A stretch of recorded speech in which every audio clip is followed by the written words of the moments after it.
और बड़ी खबर आपको बताते हैं, ईरान समर्थित कमांडर पर अमेरिका का एक्शन देखने को मिला है। ईरानी प्रॉक्सी ग्रुप के बड़े कमांडर को गिरफ्तार किया गया। यह इस वक्त की बड़ी खबर है, जिसमें कहा जा रहा है कई गंभीर आरोप अमेरिका की तरफ से लगाए गए। कहा जा रहा है कि कई देशों में हमलों की साजिश जो है वो रची गई अमेरिका की तरफ से, कहा जा रहा है। और इनका नाम मोहम्मद बाकिर साद पर यूएस कनाडा में हमले का आरोप लगा है। बाकिर साद यूरोप के देशों में करीब 18 हमले किए हैं। यह अमेरिका की तरफ से बोला जा रहा है, कहा जा रहा है कि भाई साहब इन्होंने सारे हमले करवाए।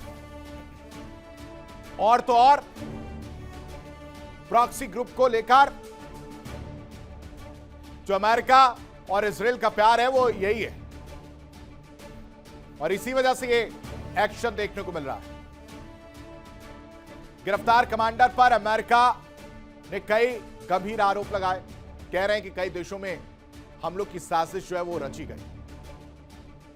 वापस आपको यह समझना होगा कि अमेरिका ने क्या शर्तें जो है रखी थी चीन के साथ, जिस पर चीन मान गया और ईरान के पीठ में छुरा भोगता हुआ नजर आया है। यानी दर्द जो है चीन की तरफ से ईरान को दिया गया है अंदर खाने। अमेरिका की 3 शर्तें थी। 3 शर्तों की जो हम जिक्र कर रहे हैं वो है कि अमेरिका के साथ मिलकर होर्मुज खुलवाओ। शर्त number 1, Donald Trump Xi Jinping से कह रहे हैं कि हमारे साथ आइए और होर्मुज खुलवाइए, क्योंकि होर्मुज सबसे बड़ी टेंशन है और इस टेंशन को कम करने का काम शी जिनपिंग इनके साथ मिलकर करेंगे। और इस वजह से ईरान के पीठ में छुरा घोंपने का काम चीन ने किया है। साथ ही साथ होर्मुज में टोल टैक्स सिस्टम बंद करवाओ। ईरानी तेल की जगह अमेरिकी तेल खरीदो, यह भी कहा गया है। ये किन किन मुद्दों पर धोखा दिया यह भी आप समझिए। पहला धोखा, होर्मुज पर ईरानी दावे को खारिज किया है। ईरान होर्मुज को अपना ब्रह्मास्त्र मानता है। किन किन बिंदुओं पर धोखा दिया वो आप समझिए चीन ने। पहला धोखा जो है, होर्मुज पर ईरानी दावे को खारिज कर दिया है। स्ट्रेट ऑफ होर्मुज को लेकर दावा किया जाता है कि हमारा कंट्रोल है, हमारा है, वो उस दावे को खारिज किया है। ईरान को सैन्य उपकरण ना देने का वादा करके चीन ने धोखा देने का काम किया और अमेरिकी तेल खरीदने की तैयारी में इस वक्त चीन नजर आ रहा है। और अगर ऐसा होता है कि जो थोड़ी बहुत रकम ईरान को मिलती थी, थोड़ी बहुत मदद जो होती थी, वो बिल्कुल शून्य होती हुई नजर आएगी। यानी किसी भी तरह की मदद नहीं की जाएगी। और इस तरह से चीन ने अमेरिका के साथ मिलकर ईरान की पीठ में छुरा घोंपने का काम किया है। यही दर्द है और यही डोनाल्ड ट्रंप चाहते थे कि किसी ना किसी वजह से, किसी ना किसी तरीके से चीन को अपने साथ लाया जाए और फिर वो छुरा भोंकने का काम करे, और वो हो चुका है। लेकिन चीन चीन है दर्शकों। विश्वास वाली खाई गहरी है और उस खाई को पाटने का काम, भरने का काम अमेरिका कर पाया या नहीं कर पाया है, ये बड़ा सवाल है। ये सवाल इसलिए क्योंकि तस्वीर कुछ दिनों में क्लियर होगी, क्योंकि होर्मुज को लेकर कोई बयान साझे तौर पर नहीं आया है। ये तो दावे हैं अमेरिका के, ये बातें अमेरिका की तरफ से।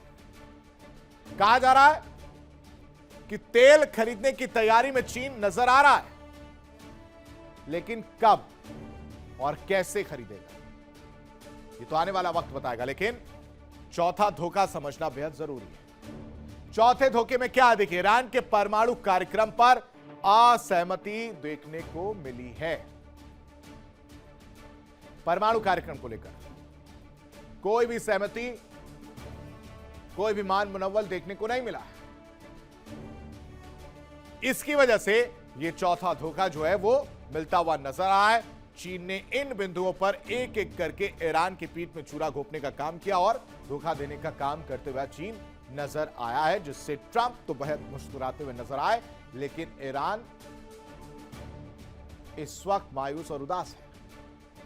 उसे लग रहा था कि चीन उसके साथ है, और पिछले कुछ समय से उस तरह की तस्वीरें भी देखने को मिली थी, लेकिन उसके बाद से जो ये धोखे देखने को मिले हैं, जो ये जख्म देखने को मिला है, इन पर मरहम पट्टी नहीं लग सकती।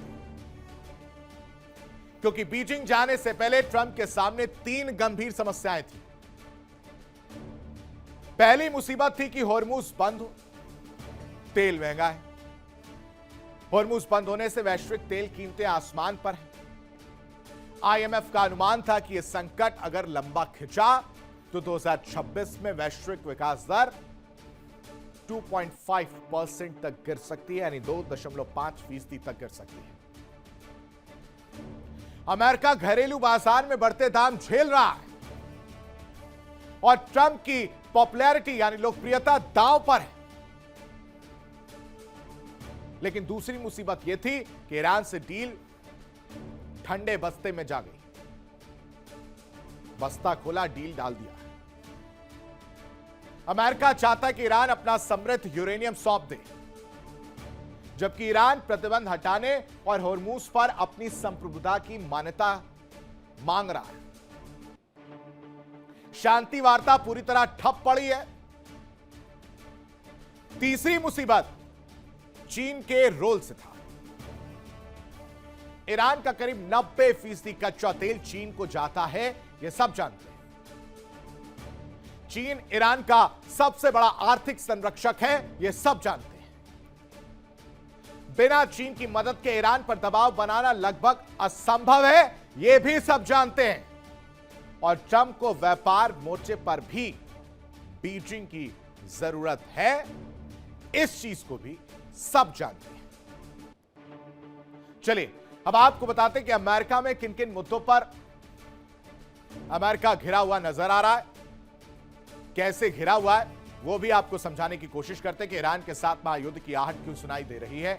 76 दिनों से ईरान अमेरिका में संघर्ष जो है वो जारी है और ये कोई बड़ी बात नहीं है दर्शकों। 76 से 80 और 80 से 100 दिन हो जाए, क्योंकि रास्ता निकल ही नहीं रहा है और इस वजह से टेंशन में डोनाल्ड ट्रंप नजर आ रहे हैं,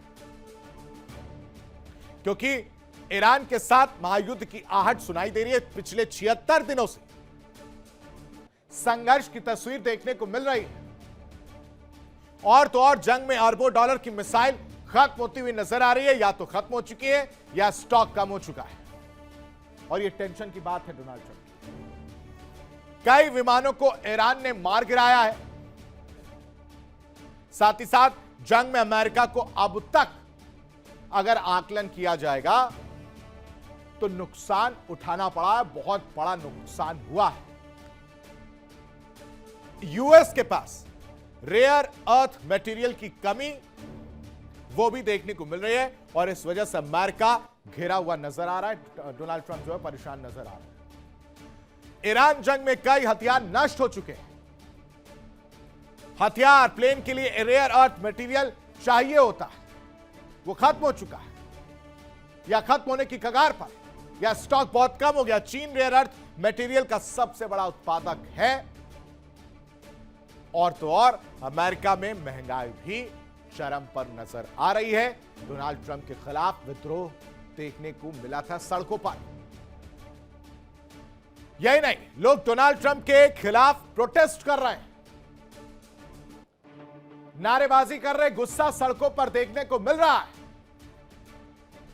साथ ही ट्रंप को सत्ता में अमेरिकी लोग वापस नहीं देखना चाहते हैं, क्योंकि पॉपुलैरिटी कम हुई है और तो और महंगाई के कारण अमेरिका पर कर्ज बढ़ने लगा है और इसके जिम्मेदार मिस्टर प्रेसिडेंट यही है, वो जिन्हें अमेरिकी नागरिक जिम्मेदार मानते हैं। 40 से बढ़कर 60 ट्रिलियन डॉलर तक कर्ज पहुंचा है and credit goes to Trump, ऐसा अमेरिकी नागरिक मानते हैं। नोबेल पीस प्राइज लेने चले थे, सपने देख रहे थे, लेकिन प्राइस के तौर पर महंगाई बढ़ाने का जो क्रेडिट है वो इनको दे दिया गया कि लीजिए ना, प्राइस महंगाई बढ़ाया, इसका क्रेडिट मैं आपको दे रहा है, रख लीजिए अपने पॉकेट। और तो और अमेरिका में नवंबर महीने में मिड टर्म इलेक्शन है और ये इलेक्शन का पूरा गेम है। ये सीज़फायर वाली कहानी उसी से रिलेटेड है। और ये तैयारी है अमेरिका की कि भाई साहब पहले मिड टर्म निपटा लेते हैं, लेकिन मिड टर्म चुनाव जीतना इतना आसान रहेगा या नहीं रहेगा, ये देखने वाली बात है। इलेक्शन में रिपब्लिकन पार्टी की हार हो सकती है। Business plus mid term election दोनों ही मिलाकर रिपब्लिकन पार्टी की हार हो सकती है। इसकी ओर संकेत देते हुए इलेक्शन में नजर आ रही हैं चीजें। देखिए इंडिया डेली 24/7 अब आपके स्मार्ट टीवी पर। इंडिया डेली मौजूद है सभी डिजिटल प्लेटफॉर्म पर लाइव और लगातार। इंडिया डेली 24/7 हर दिन राष्ट्र को समर्पित।